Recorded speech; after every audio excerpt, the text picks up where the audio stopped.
Hi friends, എല്ലാവർക്കും നമസ്കാരം. അപ്പോൾ ഇന്ന് നല്ല സോഫ്റ്റ് ആയിട്ടുള്ള തന്തൂരി നാൻ എങ്ങനെയാണ് ഉണ്ടാക്കുന്നത് കണ്ടു നോക്കാം. ഇതിൽ ഞാനിപ്പോൾ ബട്ടർ നാനും പ്ലെയിൻ നാൻ എല്ലാം കാണിക്കുന്നുണ്ട് കേട്ടോ. 3 തരത്തിലുള്ള നാൻ കാണിക്കുന്നുണ്ട്. അപ്പോൾ ഈസി ആയിട്ട് എല്ലാവർക്കും വളരെ എളുപ്പത്തിൽ ഉണ്ടാക്കാൻ പറ്റുന്ന ഒരു റെസിപ്പിയാണിത്.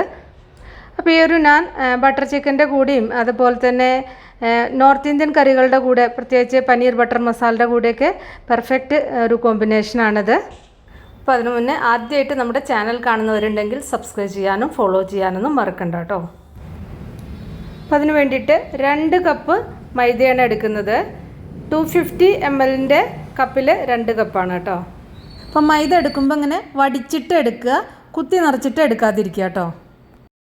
ഇതിലേക്ക് ഇനിയൊരു 1/2 ടീസ്പൂൺ ബേക്കിംഗ് സോഡ ചേർക്കുക. ഞാൻ തന്നെ പല തരത്തിലുണ്ടാക്കും. ബേക്കിംഗ് സോഡ, ബേക്കിംഗ് പൗഡറൊക്കെ ചേർത്തിട്ട് ഉണ്ടാക്കും. ഞാനിപ്പോൾ ബേക്കിംഗ് സോഡ ചേർത്തിട്ടാണ് ഉണ്ടാക്കുന്നത്. ഇതിലേക്ക് 1/2 ടീസ്പൂൺ ഉപ്പ് കൂടി ചേർക്കുക. ഇനി ഇതിലേക്ക് 1 ടീസ്പൂൺ പഞ്ചസാര കൂടി ചേർക്കണം. എന്നിട്ട് എല്ലാം കൂടി കൈകൊണ്ടൊന്ന് മിക്സ് ചെയ്യുക. ഇനി ഇതിലേക്ക് 2 ടേബിൾ സ്പൂൺ ഓയിലാണ് ചേർക്കുന്നത്. റിഫൈൻഡ് ഓയിൽ ചേർക്കാം. ഇനി ഓയിൽ കൂടി ചേർത്തിട്ട് ഇത് നന്നായിട്ടൊന്ന് മിക്സ് ചെയ്യുക. അപ്പോൾ ഇങ്ങനെ ബ്രെഡ് ക്രംസ് പോലെ ഇങ്ങനെ ആയി വരും.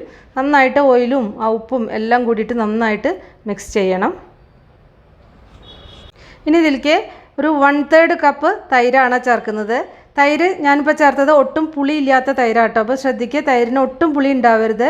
ഇനി ചെറിയ പുളിയൊക്കെ ഉണ്ടെങ്കിൽ 1/4 കപ്പ് ചേർത്താലും മതി. 1/3 കപ്പ് പറഞ്ഞാൽ 6 ടേബിൾ സ്പൂൺ ആണ് കേട്ടോ. ഇനി ഇത് നന്നായിട്ട് മിക്സ് ചെയ്യുക. ഇപ്പോൾ ബേക്കിംഗ് സോഡ എന്ന് പറഞ്ഞു കഴിഞ്ഞാൽ ആൽക്കലൈനാണ്.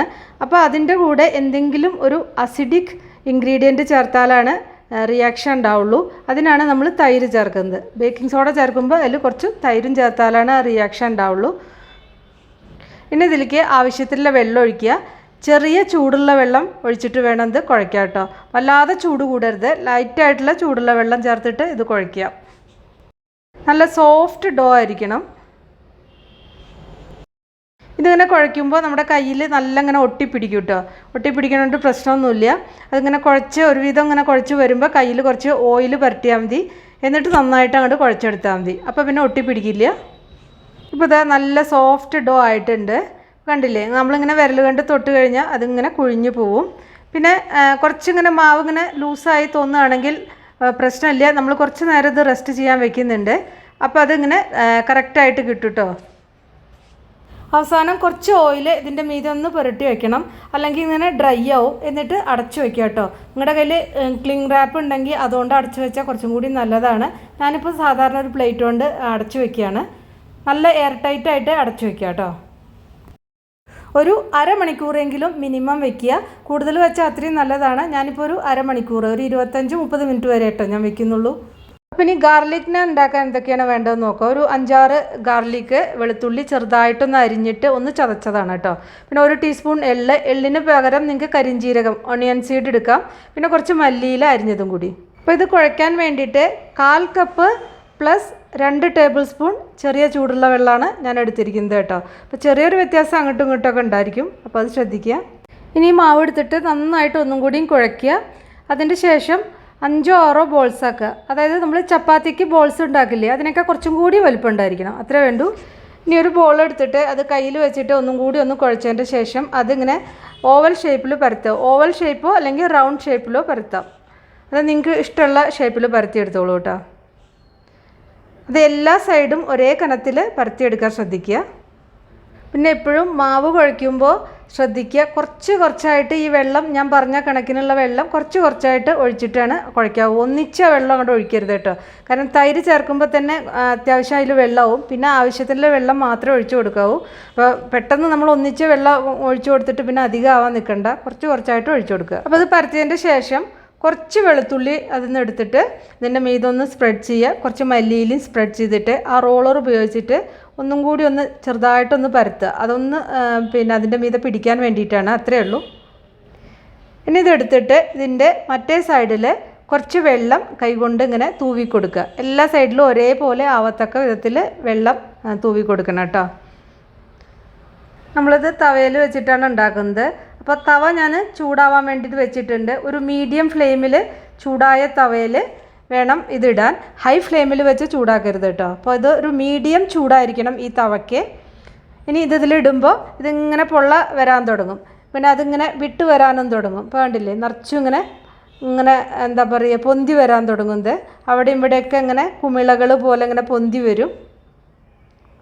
കണ്ടില്ലേ? അങ്ങനെ പൊന്തി വന്നതിൻ്റെ ശേഷം ഫ്ലെയിം ഒന്ന് കൂട്ടി വെച്ചിട്ട് ഇതിങ്ങനെ ഫ്ലെയിമിൻ്റെ മീതെ ഇങ്ങനെ കാണിക്കുമ്പോൾ അതിങ്ങനെ എല്ലാ സൈഡും ഒരേപോലെ ഇങ്ങനെ ചുറ്റിച്ചിട്ട് ചെയ്യണം കേട്ടോ. ചുറ്റിച്ച് ചെയ്താലാണ് ഫ്ലെയിം എല്ലാ സൈഡിലേക്കും ആ ചൂട് വന്നിട്ട് അത് കുക്കാവുള്ളൂ. ഇങ്ങനെ എല്ലാ സൈഡിലും ചെയ്യുക. കരിഞ്ഞു പോവാതിരിക്കാൻ ശ്രദ്ധിക്കുക. കണ്ടില്ലേ, കറക്റ്റായിട്ട് ആയിട്ടുണ്ട്. ഇത് നമുക്ക് കുക്കറിലും ചെയ്യാം. സാധാരണ ഇത് നോർത്ത് ഇന്ത്യയിലൊക്കെ ഇത് തന്തൂറിൽ വെച്ചിട്ടാണ് ചെയ്യുക. അപ്പം നമുക്കൊന്നും ആ ഒരു സൗകര്യമില്ല. അപ്പം ഇങ്ങനെ തവ അല്ലെങ്കിൽ കുക്കറിൽ വെച്ചിട്ട്, ഏറ്റവും ഈസി തവയിൽ വെച്ച് ചെയ്യുന്നതാണ്.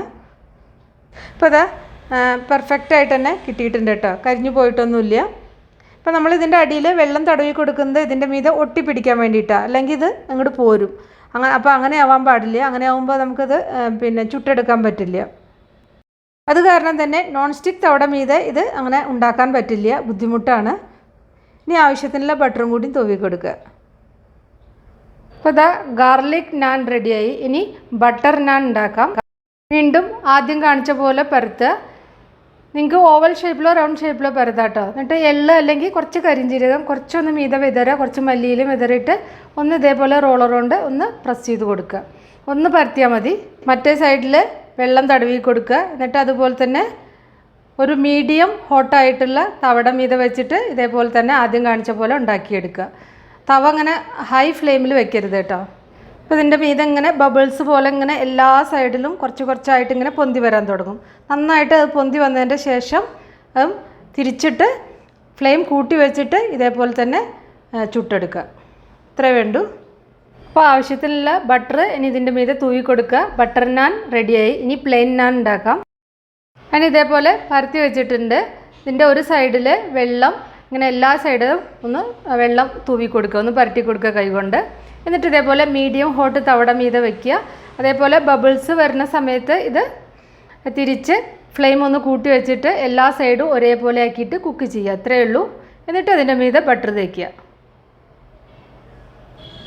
അപ്പോൾ ഇതാ എല്ലാ തരത്തിലുള്ള നാൻ റെഡിയായി. ബട്ടർ നാൻ, ഗാർലിക് നാൻ, പ്ലെയിൻ നാൻ എല്ലാം റെഡിയായി.